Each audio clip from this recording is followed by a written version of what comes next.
So a quick schooling of what core accretion in astronomy is. Core accretion basically means a planet forms absent anything causing the formation of the planet. The core forms first from bits and rocks and minerals clumping together, eventually getting bigger and bigger and bigger, and then getting a large gaseous atmosphere which gets larger and larger and larger. So it's basically the idea of a bottom-up process. So in a nutshell, you start with very small objects and they just get bigger and bigger and bigger and bigger and bigger. And then you start developing a gaseous atmosphere that collects over time. That's core accretion in a nutshell. But as you'll see here, the astronomers have it backwards. This is what actually happens. You start with a much larger object that had a very large atmosphere and that has already formed its core, and then that atmosphere dissipates. Eventually it starts disintegrating and becoming smaller and smaller and smaller and smaller over time. The core accretion idea stems from the idea that you can form a planet absent anything forming it. It's basically your steel smelter without any furnace. You don't have a furnace to melt down any steel or even to collect it. The steel just self-melts and self-collects. It doesn't make any sense. So every time you see core accretion, keep that in mind. They're melting down steel, they're melting down iron and nickel, and they're collecting it without anything melting it down and without anything collecting it. It's a double miracle. The reason why I know it's backwards is because this is in the graph. You have the flow of time going in this direction. Now, when a star is born, it expands greatly and starts cooling off from an extremely hot state, hundreds of thousands of degrees Kelvin. There's about 25,000 Kelvin up here, and then it starts cooling. And this area is where the core starts forming. It starts forming at about red dwarf. That's when the core begins to accrete. The actual core accretion that astronomers are looking for is inside of a star.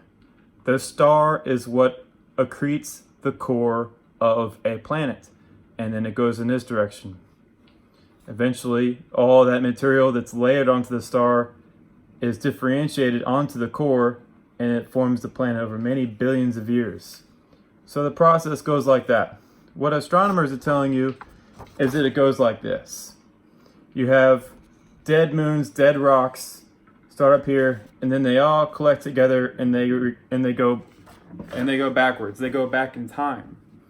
The core accretion idea is counter to basic physics. Not only is it counter to basic physics, it's counter to the idea of the flow of time going in one direction. They want you to go back in time for the core accretion idea to work. Naturally, again, it's a failure to understand basic mechanics of how rocks and minerals and things operate in outer space, which really isn't a surprise to me. Astronomers haven't known what they were talking about for the past 2,000 years. They've always just been flying at the seat of the pants, going with what everybody else was telling them is true and not questioning the assumptions. It's just sad that it's almost 2020 and astronomers still refuse to question the assumptions.